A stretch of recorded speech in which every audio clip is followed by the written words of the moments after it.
Hello, this is Harwin from SE Wolf. Today, we'll be talking about a lot of mistakes that people make when they're starting out. And I've made all those same mistakes myself, so I have a better understanding of where it is coming from.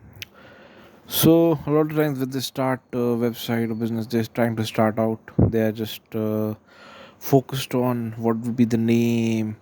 They spend 100, maybe a lot of times thinking about the perfect name, then finding out the perfect domain name, and then finding out the hosting, what hosting should I use.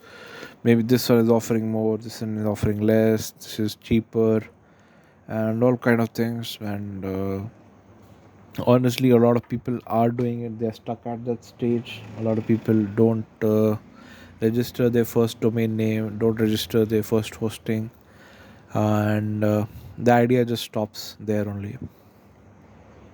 It is unfortunate, but here's what I think you should be doing.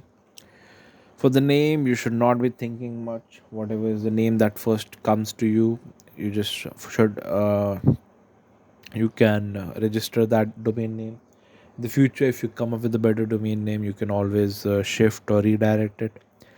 For the hosting, I think you should get in any good hosting here, that you should focus on the service. I've been using HostGator for a long time. So maybe it is not the cheapest hosting. Maybe if I shop around, I might get a better deal. Those kind of things. But uh, the thing is, it is just hosting. It will not improve your website or make you more money than any other way. It's just a place where you put your files and the server that where it holds the files. So it is not going to make or break your website or your sales here.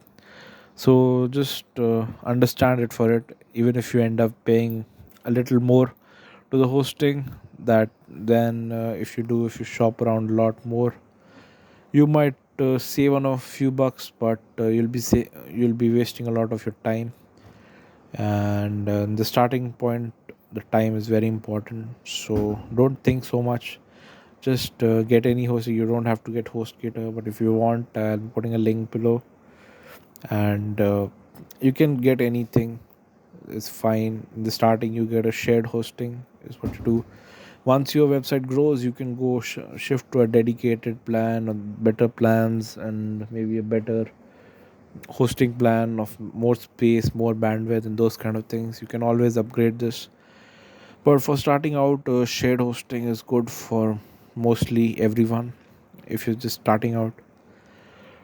And that's all. Just get the website started and stop thinking about all those stuff. You can always change it once you do get some money coming in. So don't think about it that much. A lot of people do spend a lot of time just thinking about all this stuff. You might think that I might be this is a very maybe very monotonous topic, or why am I even have to say this, but I have firsthand seen a lot of entrepreneurs and people here just focus on those kind of things. Maybe they're just trying to find the best hosting, especially the coders. They have some kind of maybe attached ego attached to it, to just best find the best hosting deal and not spend so much money. They end up just creating free websites. They're trying to find the free deals online every time, and I've kind of been in that mindset too before, but I think it's not helpful. People spend on meals also, meals, maybe just they're having lunch or those kind of things. They spend more than they just think, than they might spend on their hosting or the domain names. So I think it is a futile conversation to have. If you're thinking about this for a long time, do not think about it so much. Just get started, and once you get started, you can always change. So it's not the end of the day, end of the world. If you find a domain that is not good, that is fine. Just get started, and that's all. You know who you are if you're listening to. If you're not, you can just ignore this. Thank you for listening to SU Wolf. This is Harwin signing out.